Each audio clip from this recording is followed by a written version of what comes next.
Good morning, Johnsick. Morning, friends. Good morning, Derek Anderson. Morning. Oh, why is everybody... There we go. There we go. Morning, friends. We've got Yoda, Saint Yoda, driving the snake. Yeah, this is the...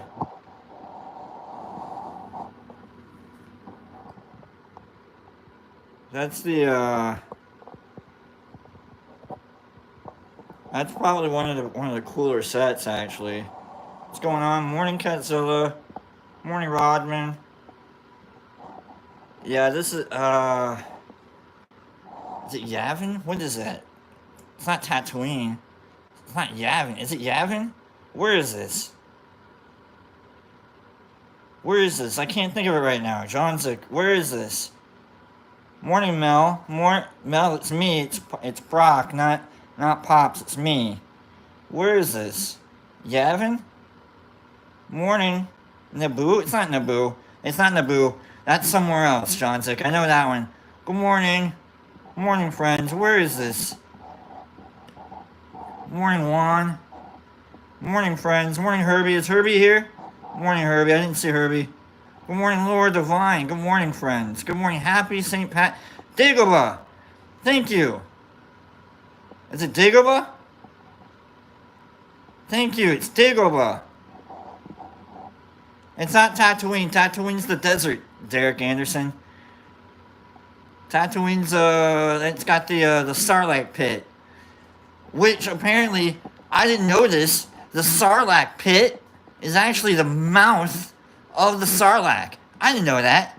Like, the Sarlacc is actually, like, huge. We're back to it. Good morning, friends. Good morning, good morning, good morning. Good morning, Robder. Good morning, friends. You wearing your green? I've got a little bit of green. I don't have anything. I've got green. I know I have green on a shirt somewhere. Good morning, friends. Good morning. It's St. Patrick's Day, but I'm still a lobster, okay? I'm not a leprechaun. Good morning, friends. Go ahead and hit that like button, by the way. There's 18 people here and there's 9 likes. Come on, guys. Don't get lazy on me just yet. We're not even halfway through the show. Mother Wolf, how was my weekend? It was okay. So, for the last, I don't know if you guys see, if you guys are noticing, Justin LaFleur says, go luck yourself today. You know what? Go luck yourself today, Justin. Happy St. Patrick's Day, Justin. I'm selling stuff. We're selling stuff. We're getting stuff out of here. So all those games, good morning, Pacers, good morning. That NBA Jam. Don Anderson says, why are you in the garage? This isn't a garage. This is the Mush Lounge. Good morning. Good morning. Otherwise known as a garage, absolutely. Otherwise known as a garage. But no, this is people that have been here. They're like, oh, that's the Mush Lounge, the garage. The garage is actually back there. There's actually like another door, and then like we have like our garage stuff back there. But here is anyhow. Here we go. If you've got green on, excellent. If you don't have green on, pinch yourself. Pinch yourself before. Also, if you've ever been pinched because you're not wearing green, did you ever punch them back? Did you, like, is that, I don't know. Good morning. CCS says, I've got green in my tubs. That's an unlucky day. That's an unlucky day. We're gonna sing my favorite Irish song. I'm not gonna do it in my Scottish. It seems a little rude to be doing an Irish song in my Scottish. Alright, so I'm just gonna try and be singing it with a little bit of an Irish. CCS says, I wish I had tubs. I wish I had green. Good morning. But this is gonna be my favorite Irish song, folk song. Good morning, Calico Kid. Good morning, Niffer. Good morning, friends. I'm glad you're all here on this wonderful St. Patrick's Day. We're gonna do this song real quick, and then I kind of want to do like the book. I kind of want to like. We're almost done with this section. We got like 3 sections left. We got like a big. I kind of want to get like we've done Machiavelli before, and that's the final. But we can go back through them again. We can always review Machiavelli. Good morning, friends. But let's just do this. Let's do this. My favorite Irish folk song. All right. If you know it, sing along. If you don't know it, I don't know. Here we go. If you guess it, it's not going to be too difficult to figure out what song it is. If you know, for those of you that know, it's not Shipping Off to Boston.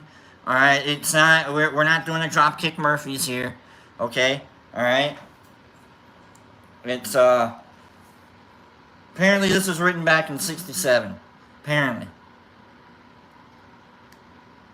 I'm gonna have to do it with like a half-ass Irish. It's gonna be, you kinda have to. In a neat little town they call Belfast, apprentice to a trade I was bound. And many's an hour sweet happiness have I spent in this neat little town. A sad misfortune came over me, which caused me to stray from the land, far away from my friends and relations, betrayed by the Black Velvet Band. Oh, her eyes, they shone like diamonds, I thought her the queen of the land, and her hair hung over her shoulders, tied up with a black velvet band. I took a stroll down Broadway, meaning not long for to stay, when who should I meet but this pretty fair maid came a-traipsing along the highway.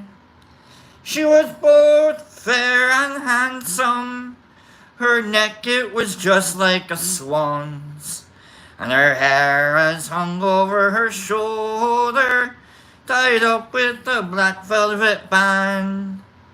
Her eyes they shone like diamonds, and I thought her the queen of the land, and her hair hung over her shoulder, tied up with a black velvet band. I took a stroll with this pretty fair maid, and the gentleman passing us by. Well, I knew she meant the doing of him by the look in her roguish black eye. A gold watch she took from his pocket and placed it right into my hand.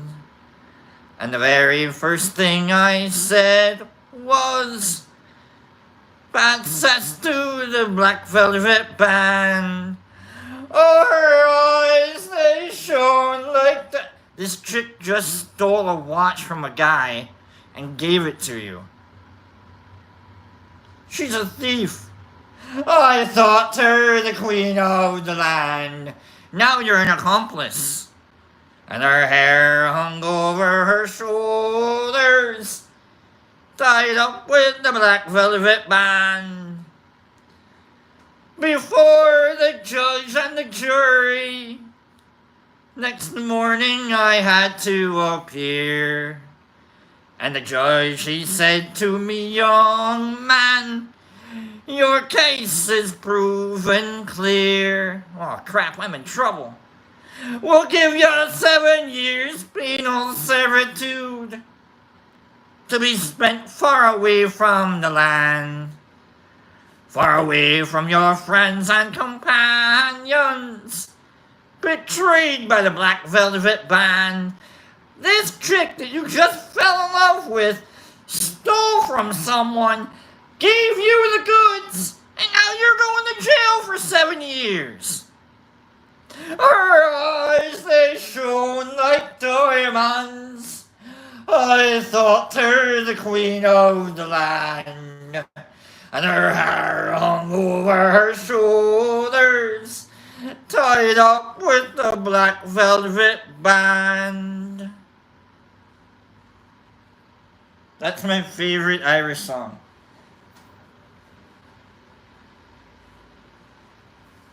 Betrayed. Betrayed by the Black Velvet Band. Her eyes, they shone like diamonds. I thought her the queen of the land.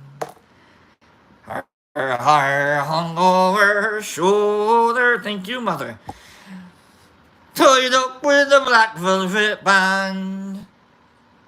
I've fallen in love with many a Black Velvet bands. Christian Wright says, are you shroomed out right now? I was at a,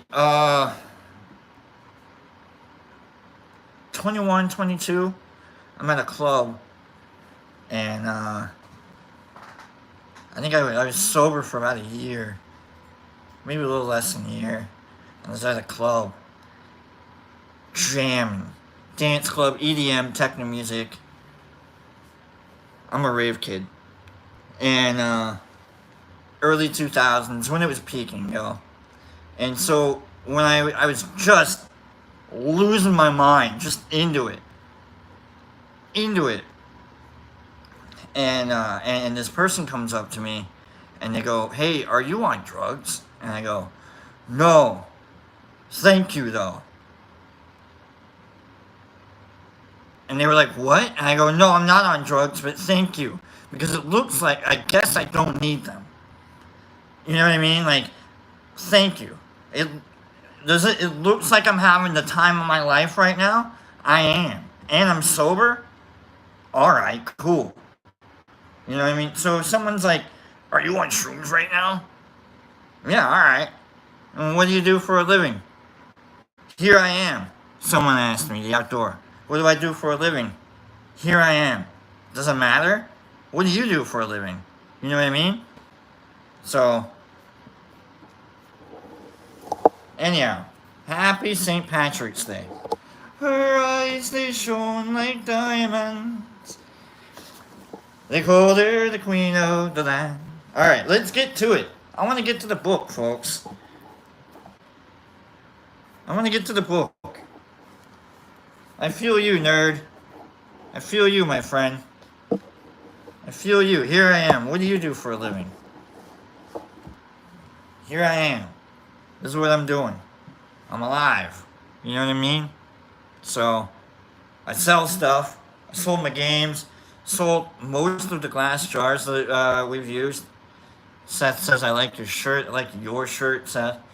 By the way, did I say good morning to Niffer? Bubblegum, good morning, Bubblegum. I haven't seen Bubblegum in a minute. Good morning, Bubblegum. But let's get to the book. Let's get it. I want to have a big book day. Let's just do a big book day. Big book day, BBD. Big book day. Good morning, Cleany. HB says, hit the like button if you want. You don't have to. You can if you want. Seth says, how do you see my shirt? How do you see mine? What do you mean? I don't even know that I'm wearing a shirt. Basically, I'm a drone, is what I'm saying. Okay, I don't think I'm even here. You know what I mean? I'm in like Southwest Texas somewhere. I think. I don't know. Wherever this is. Ridiculous.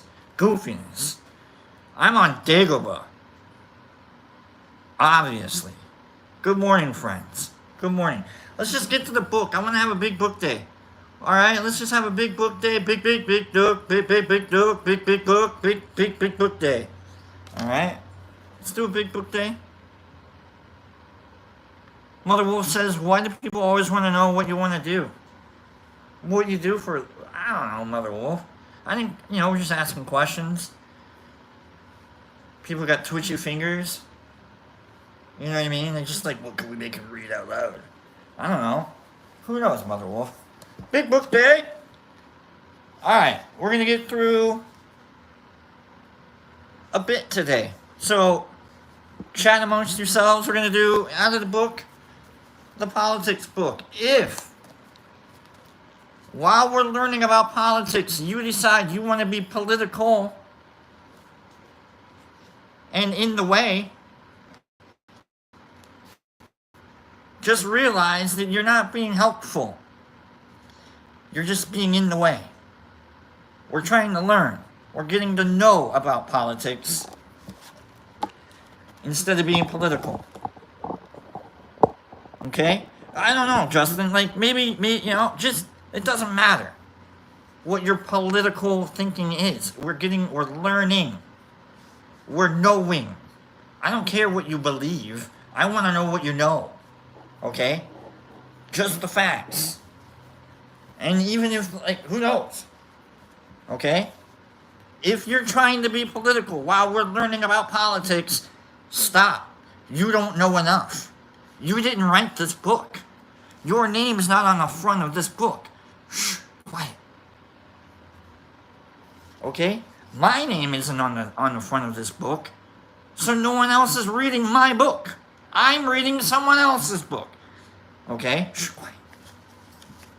If you have opinions about things, that's great.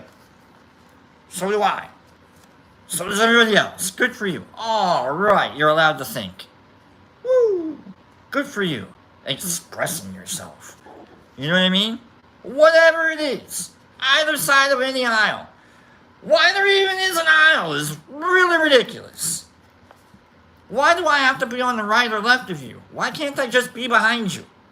Or next to you? How about that? To live politically means living in accordance with good laws. We're in the middle of medieval politics. This is written by, this section is Giles of Rome. To live politically means living in accordance with good laws. Living in accordance with good laws. Giles of Rome.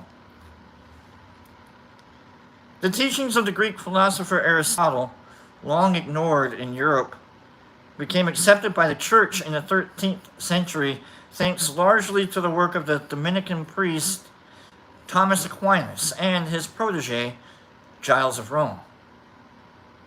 As well as writing important commentaries on Aristotle's works, Giles developed his ideas further. In particular, the notion of man as a political animal. You've heard of that term. Political animal, somewhere. In the whole listening about politics. I know you've heard political animal before. Political in the Aristotelian sense of living in a polis, or civil community, or communal animal, rather than referring to a political regime. Okay?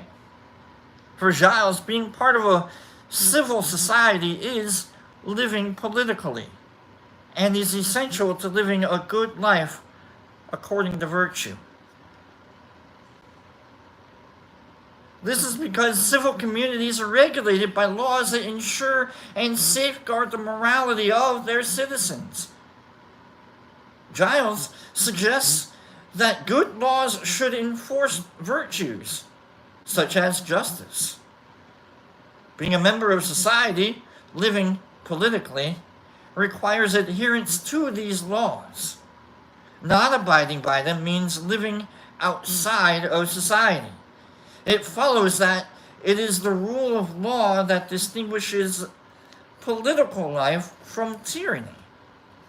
We've all agreed to these rules. you should probably live by them. If we've all agreed to them, we should live by them. If we haven't all agreed to them, and someone else is trying to throw a new rule in, you're not being part of our society. You're being a tyrannist. A tyrannist? Excludes himself from society by not adhering to the law. A tyrannist? Although Giles believed that a hereditary monarchy was the form of government best suited to rule a political society, hereditary, like family, if you will. As an archbishop, his loyalties were divided between the church and secular power. This is still back when he's a part of the church. He's still like using like church paper to write the stuff on.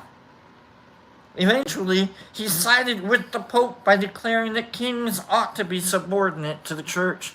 Sell out.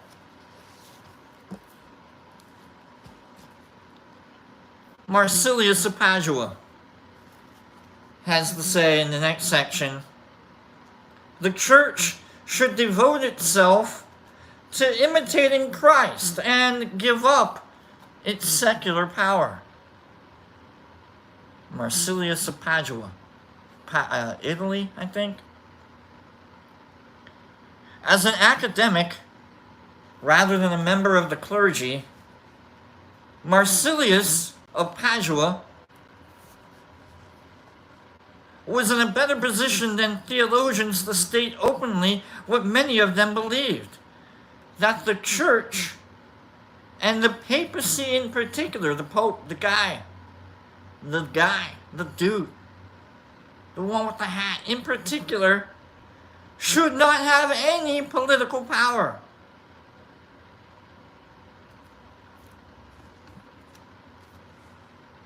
Some guy, some learned dude writing a book, he's like, you know what, the church, what if they were just the church again? Wouldn't that be kind of cool? And a couple of the clergy members are reading this going, yeah, that's a hell of an idea. I've been thinking about that. I don't want to go to... Dude, why do I have to vote?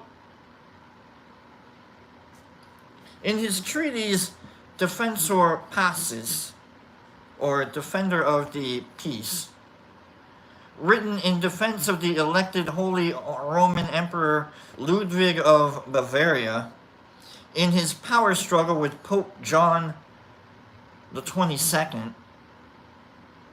he argues convincingly that it is not the function of the church to govern.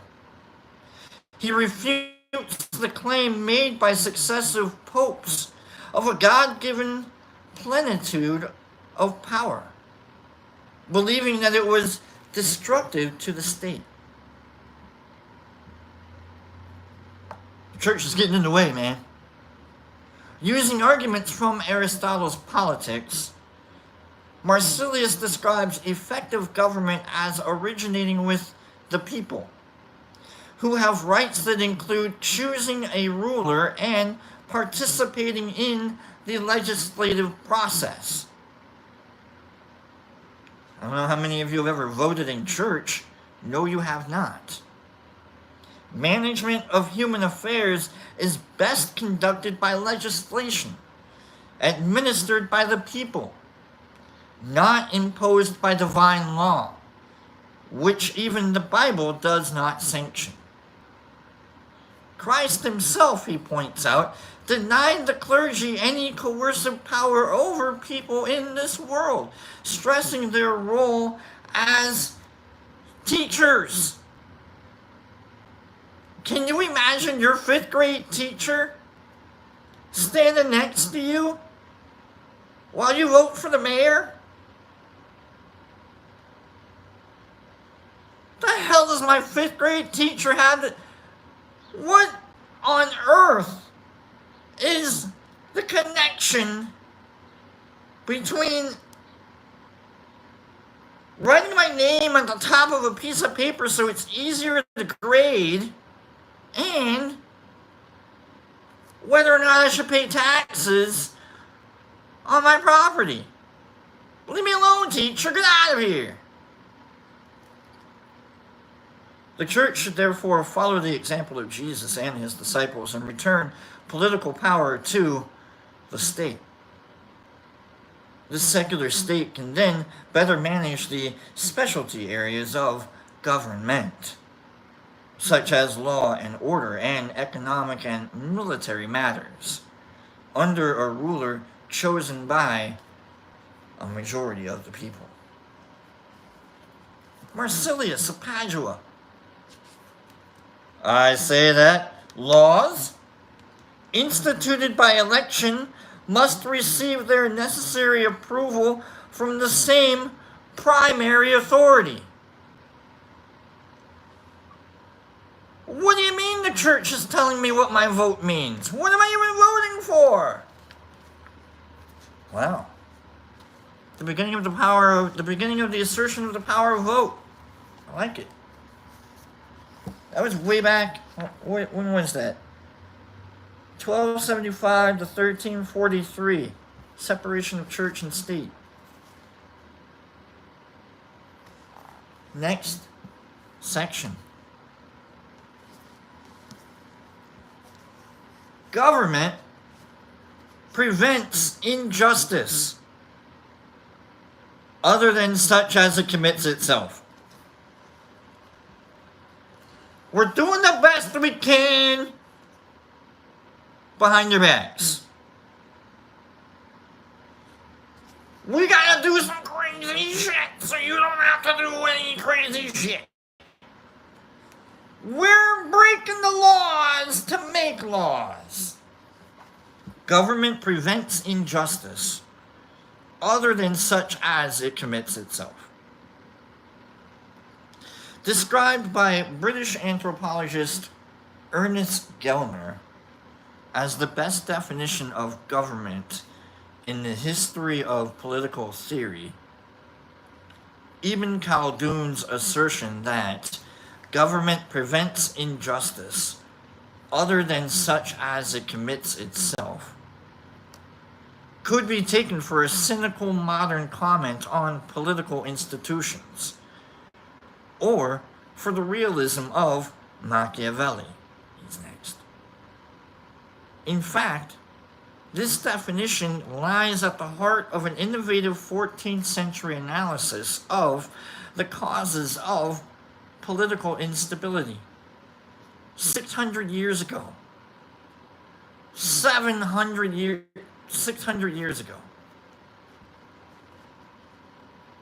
Unlike many other political thinkers of his time, Ibn Khaldun, Ibn Khaldun, took a historical, sociological, and economic standpoint to examine the rise and fall of political institutions. Like Aristotle, he recognized that humans form social communities, which he ascribed to the Arabic concept of asabiyya or asabaya, Sabiyyah, asabiyya, which translates as community spirit, group solidarity, or simply tribalism. Humans form social communities as a form of tribalism. This social cohesion gives rise to the institution of the state, whose purpose is to protect the interests of its citizens and defend them against attack. Whatever form this government may take, it contains the seeds of its own destruction. As it gains more power, it becomes less concerned with the well-being of its citizens and begins to act more in its own self-interest, exploiting people and creating injustice and disunity. What had started as an institution to prevent injustice is now committing injustices itself. The asabiyya of the community declines. So conditions are ripe for another government to emerge and take the place of the decadent regime. Civilizations rise and fall in this way, Ibn Khaldun argues, in a cycle of political dynasties. Ibn Khaldun also points out the economic consequences of the existence of a powerful elite. At the beginning of a political society, taxes are only used to provide for necessities to maintain the asabaya, or the state, the community, the tribal. But as it becomes more civilized, the rulers impose higher taxes to maintain their own increasingly opulent lifestyles. Boy, haven't we seen that happen. Not only is this an injustice that threatens the unity of the state, but it is also counterproductive. This is 600 years ago. Some guy figured this out. Overtaxing discourages production and leads in the long run to lower, not higher, revenues. Bonkers. This idea was rediscovered in the 20th century by U.S. economist Arthur Laffer.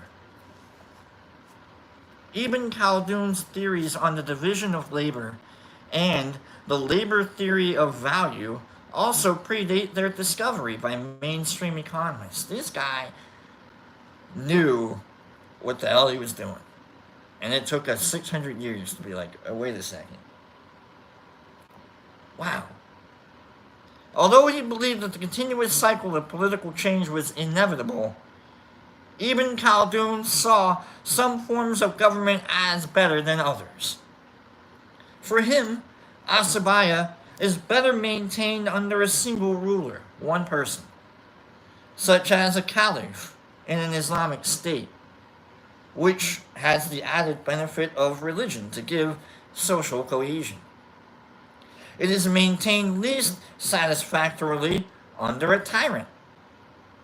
Government is a necessary evil, but since it implies an inherent injustice of control of men by other men, its power should be kept to a minimum. We need rules, but get out of my life. But I don't have to pay attention to them.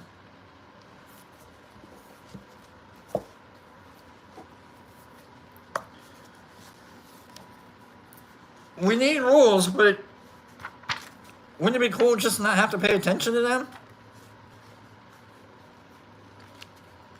Alright. Big section coming up here. Let's take a breather.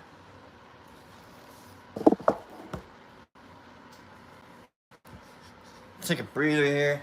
Glad you guys are here. Good morning, friends. Good morning, Mark.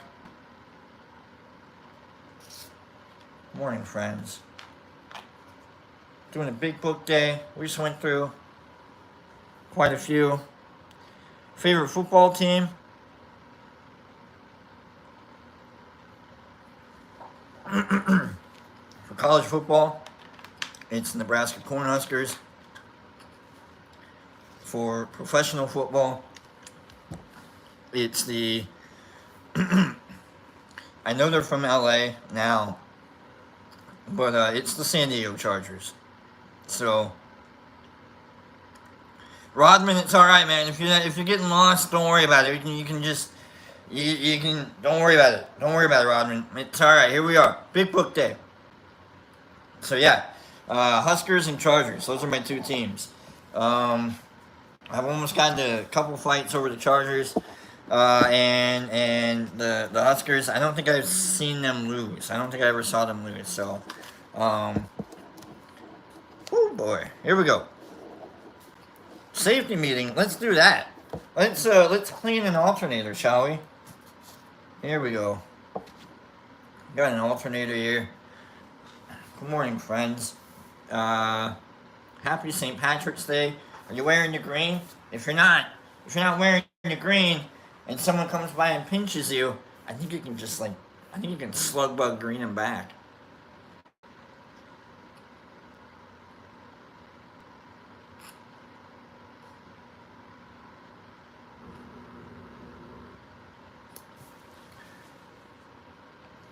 It's stuck, and I don't want to do the work to unstick it. It's stuck, and I don't want to do the unstick it. Cleany says I'm smoking the green instead. I get it. Mr. 420 says, luck of the Irish, absolutely. Sue Littlemeyer, good morning, Sue, by the way. Speaking of green, next section, last section in medieval politics. A prudent ruler cannot and must not honor his word. Machiavelli. A prudent ruler cannot and must not honor his word. Machiavelli.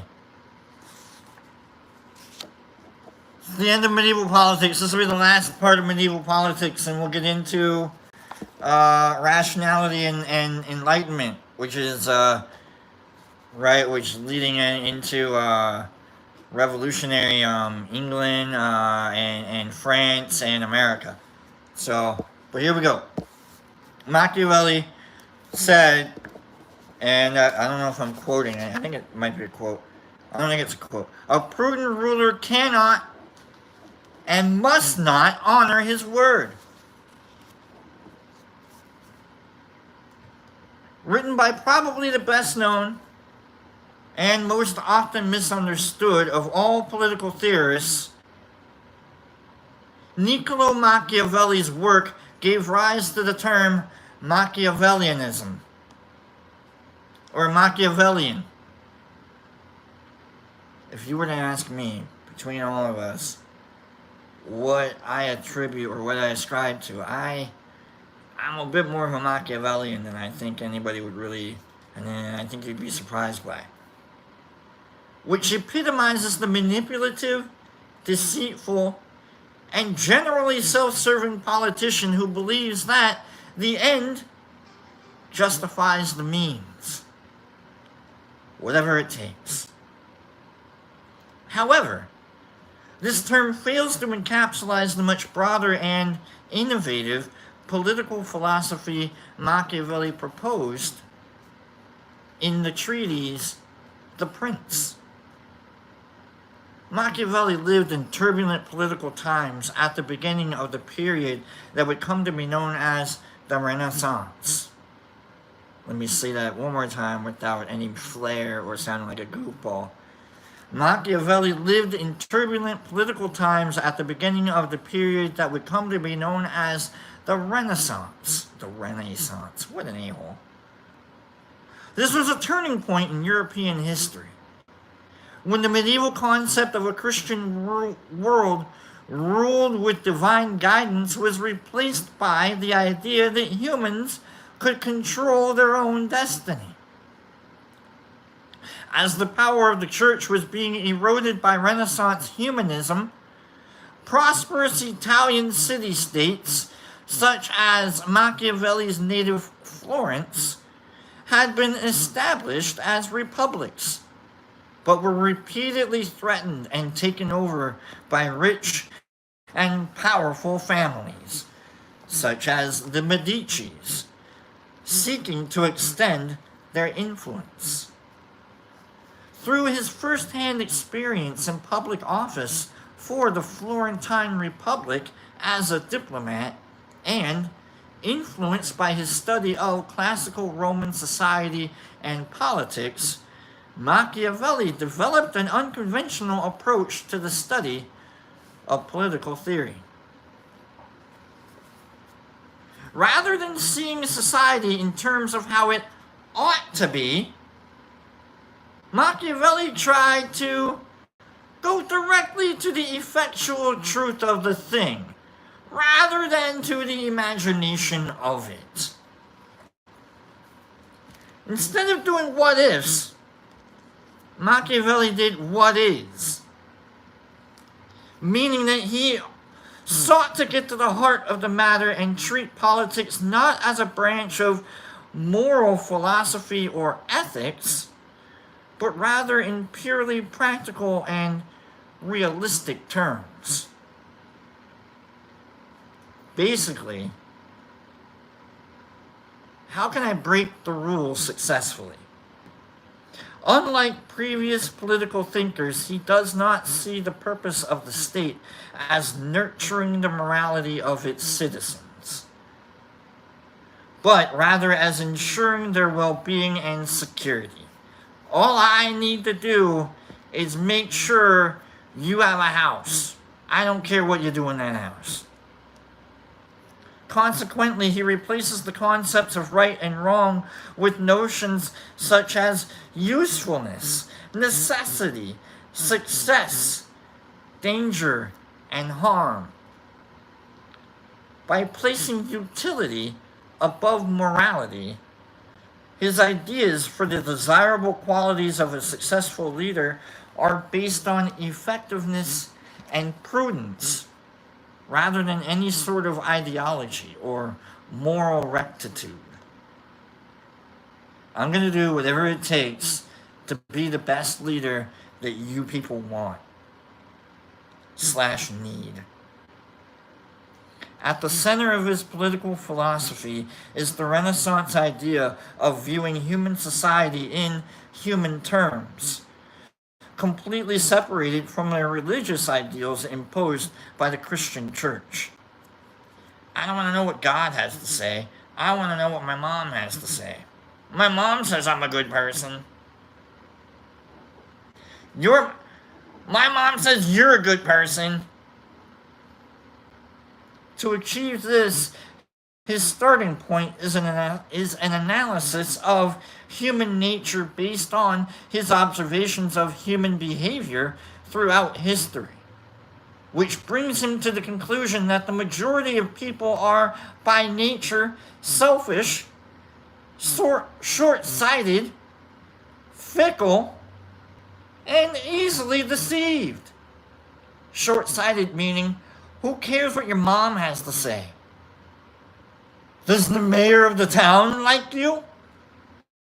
Can we get you that? His view is realistic, if somewhat cynical, and very different from those of previous political thinkers. While they might appear to be an obstacle to creating an efficient, stable society, Machiavelli argues that some of these human failings can, in fact, be useful in establishing a successful society, though this requires the correct leadership. Not everyone's cut out to lead. Man's innate self-centeredness, for example, is shown in his instinct for self-preservation. We're not all lemmings. By the way, if you look up lemmings get a real bad rep. Humans aren't lemmings. You know what I'm saying? If I know that you need a kidney to survive, I still need to make that choice to give you my kidney, or else you're not going to survive. All right, it's all about self. However, when threatened by aggression or a hostile environment, he reacts with acts of courage, hard work, and cooperation. Machiavelli draws a distinction between an original, fundamental human nature that has no virtues and a socially acquired nature that acts in a virtuous manner and is beneficial to society. Other negative human traits can also be turned to the common good, such as the tendency to imitate rather than think as individuals. This, Machiavelli notes, leads people to follow a leader's example and act cooperatively. You want the best example of that? Look at traffic. You gotta know how to drive first. You gotta know, if I turn left, I go left. If I turn right, I go right. Whatever.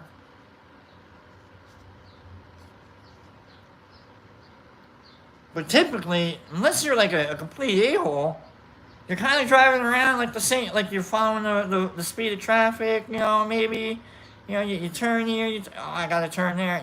You wait. Like, where am I turning? You imitate. I highly doubt you know specifically how to get to everywhere you've ever gone.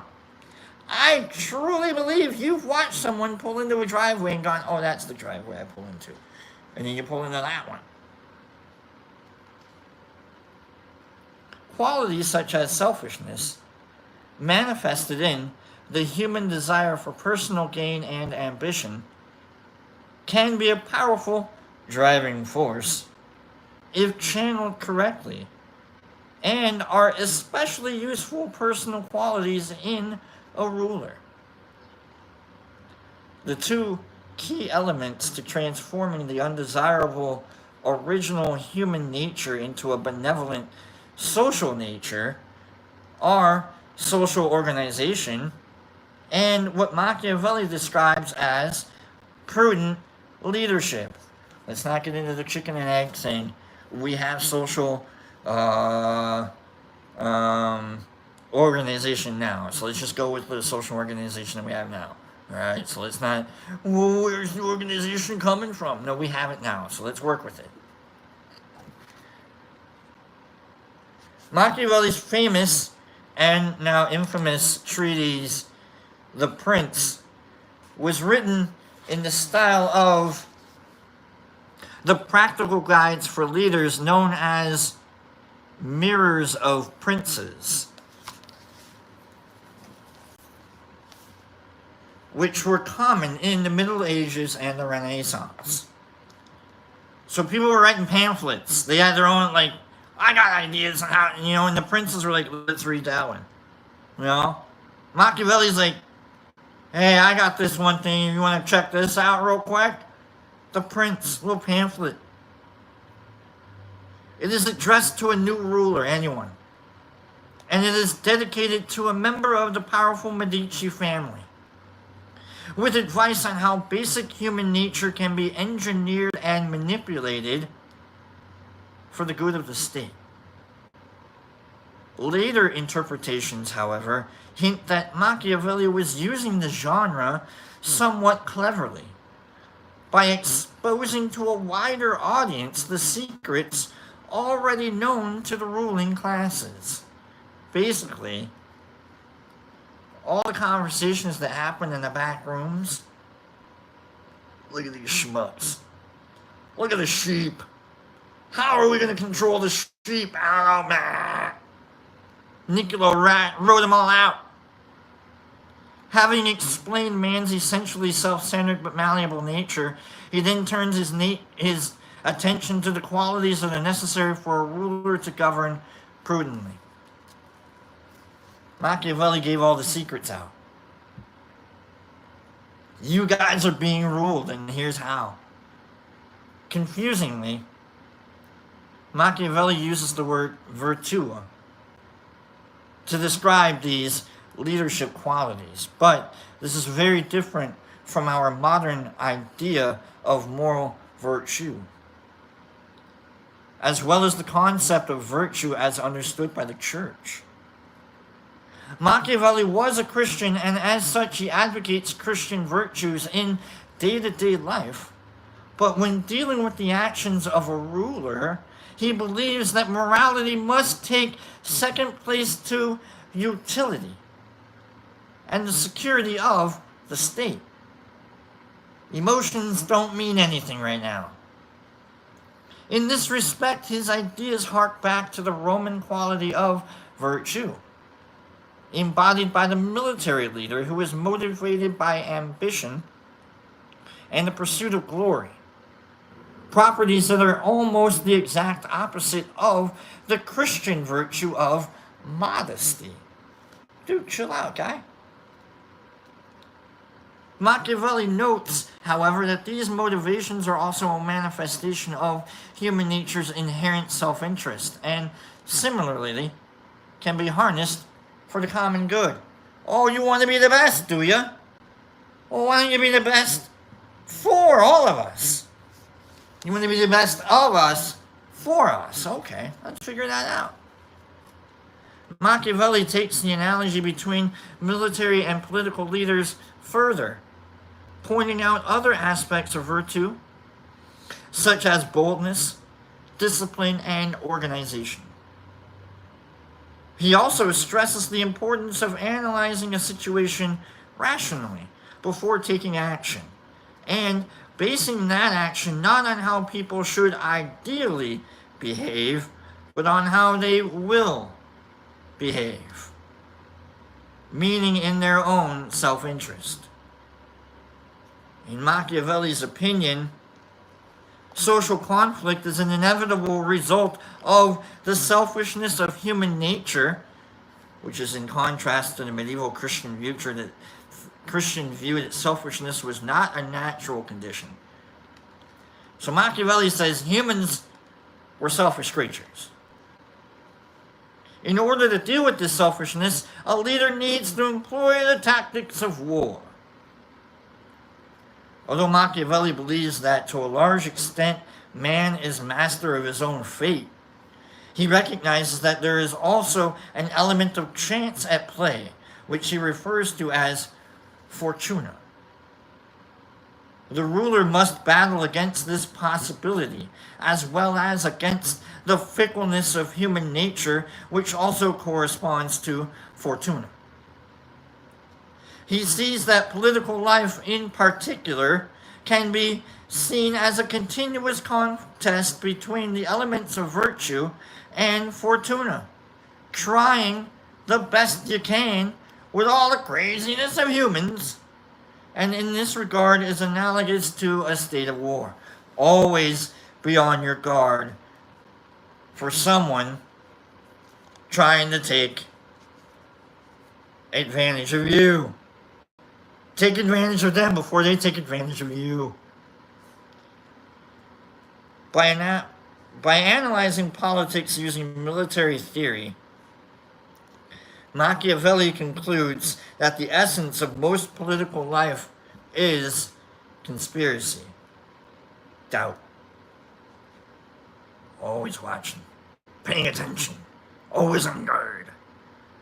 Just as success in war is dependent on espionage, intelligence, counterintelligence, and deception, political success requires secrecy, intrigue, and deceit.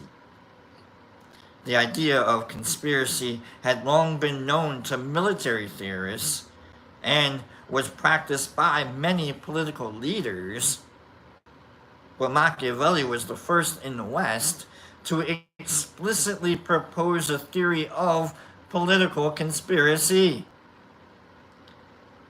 Wouldn't it be really cool if we could pull the wool over their eyes?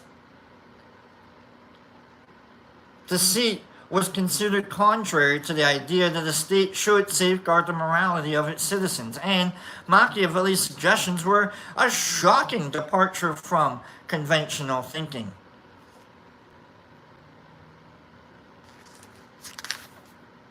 Got a lot to go. According to Machiavelli, while intrigue and deceit are not morally justified in private life, they are prudent for successful leadership and excusable when used for the common good. Whatever it takes to make sure you're happy. More than that, Machiavelli asserts that in order to mold the undesirable aspects of human nature, it is essential that a ruler is deceitful and, out of prudence, does not honor his word. So, since to do so would jeopardize his rule, threatening the stability of the state. I need to keep you people on your toes. For the leader, then, compelled to deal with the inevitable conflicts that face him, the ends do justify the means.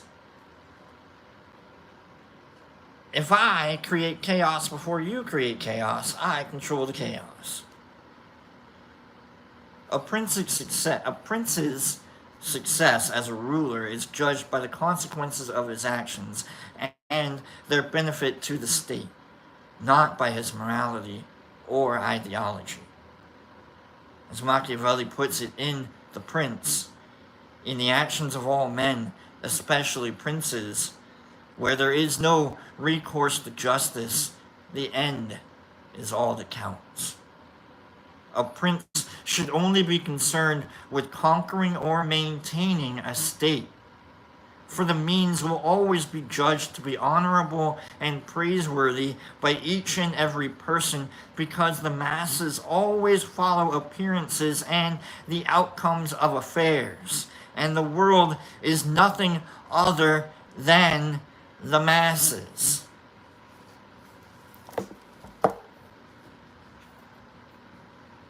Let me give you the best example of this. Abraham Lincoln took a long time from the Gettysburg Address to signing the Emancipation Proclamation, which is considered widely one of the most important moments in the history of our country. In the background of deciding, of the time between the Gettysburg Address and the Emancipation Proclamation, was the politics of our country at the time, and what slavery and commerce and the stability of the states, North and South, and like the realities of war, and being able to like move things from state to state, and being able to work with like new senators from like the state of Missouri or the territories of Missouri and Nebraska, at the time. And so like Frederick Douglass was huge and talking to Lincoln at the time. Lincoln didn't want to sign the Emancipation Proclamation. He's one of the reasons why we had the country Liberia in Africa. He was like, what if we had our country and like the slaves had their own country, like way back, like back where they were? What if we gave them Liberia? Why could you don't know this? All you hear is that Lincoln freed the slaves, and that's great. You should know that. You should know that. What you don't know is that Lincoln took his sweet time. That a whole bunch of people died in the middle of the Gettysburg Address and the Emancipation Proclamation, because these are still humans trying to figure out these human moments, these human decisions, the moralities and all the ramifications of politics of that time. Today we would look at that and go, well, yeah, sign the paper, make the choice, no big deal. Machiavelli, on the other hand, is going, yeah, I get it. Well, it makes sense to me. I probably would have waited another, So that's the best example of what we know isn't exactly what is. And that what is, hopefully, will eventually become what should be. We'll get to the rest of it later. We'll finish medieval politics later, and we'll get into rationale and such for the next time we hang out.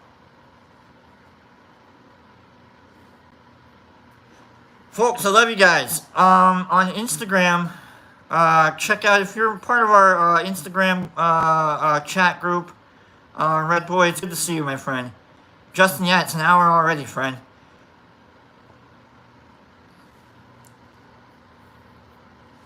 It's been an hour already. Let's get out of here.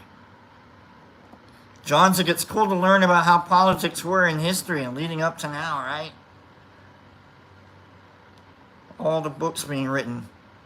Check out our website, thedetroitmushlab.com. Go check out that website. On Instagram, if you're a part of our Instagram chat group, I put up a poll. We need to create a backup / new channel, whatnot. Our phone, this channel, we just need to create a new channel. Maybe not like we're here, like we still got this going.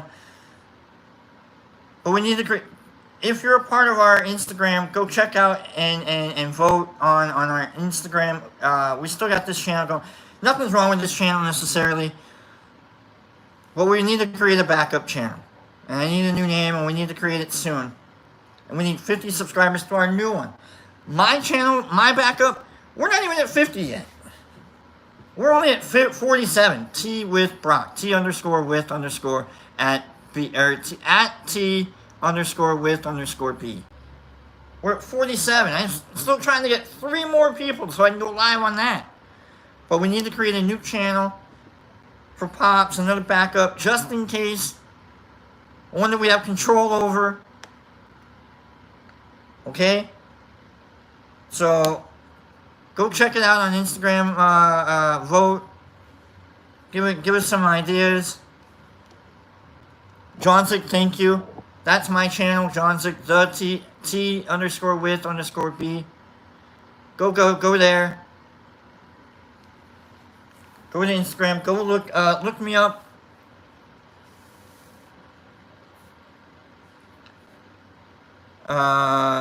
Justin T with B, Brock's YouTube channel. Thank you, Johnsick. Go check that out. Scroll me out of here. I'm gonna take a drink. Let's scroll out. Let's go home.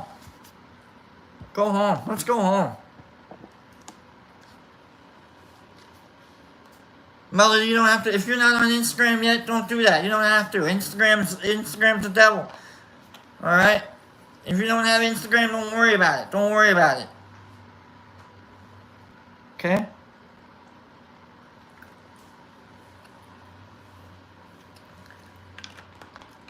We need to convince Pop, because we just need a new channel. One that we can big control. Alright, love you guys. Melody says I will not. No, you don't have to. I'm just saying, I love you guys. Alright, I'm gonna start with, let's start with Mark Zamaron. Mark Zamaron, peace out, y'all. Have a great day. You too, Mark. Thanks for being here, my friend. Mr. 420 to you. Good job, Brock. Good job to you, Mr. 420. Glad you're here. Derek Anderson, thank you, Brock, for an awesome morning. Time flew by today. It did, didn't it? It was quick. Love you all. See you tomorrow. Have an awesome day. LaFlower, copy that. Copy you. Jesus Christ in Australia. I don't have Instagram. It's okay. Clean Girl, love, peace, and blood grease, people. Street Glide, have a great day, y'all. Nifro Mama, have a beautiful day, y'all. Calico Kid, have a great day, everyone. Herbie, searching for it, use the full name at T underscore with underscore B. The underscore, not the dashes. The underscore, not the spaces either. Bill D with the emotes. Justin says I was going to for fishing. I don't know what that means. Melody Dawn, okay. I won't. That's okay. Sue Littlemeyer says I'm scared. Trent says thank you, Brock. Have a great day. Jesus Christ, anyone want to follow me? Just pick up the Bible and have a good life. Okay. It's true though. Justin says I like my community. I love it. John Sick says peace, everyone. Bye, Bill Mate. Jesus Christ. Michael Patterson, a new day, a new way. Shanti, y'all. Love you, Michael. Thanks for being here. John Sick, have a beautiful day. Mark Zamaron, thanks to you, B-Rock. Thank you, Mark Zamaron. Love the shirt you're wearing. Who else is wearing a shirt? Yay, we're all wearing shirts. Herbie Von Werby, have a happy Monday, Brock and crew. Happy St. Patty's Day. Drink one if you got them. Jesse Tinsley, I am not a bot. I love my community. Well, thanks for being here, Jesse. Catzilla, great. Good day all and hugs. Cat, we'll get there. Paige, have a great day, everyone. Thanks for an interesting read, B-Rock. Absolutely, Paige. We got more coming up. I love Niccolo Machiavelli. I love him. Love it. We're all monkeys, and we just want to be told what to do most of the time. Classic Blaster, have an awesome day, crew. Thank you, T Crew, Brock, Herbie, and D. Notorious, have a great day, and happy St. Patrick's. You too, Notorious. Bill D, have a great night, JC, and I'll follow you into the pub for a round. Mark Zamaron, we got Popes, good to see OGs is still hanging. Laura Devine, have a fabulous day. You too, Laura. Sue Littlemeyer, Melody Dawn, and Paige. Alright. Well, let's hug it out. Let's do the hug.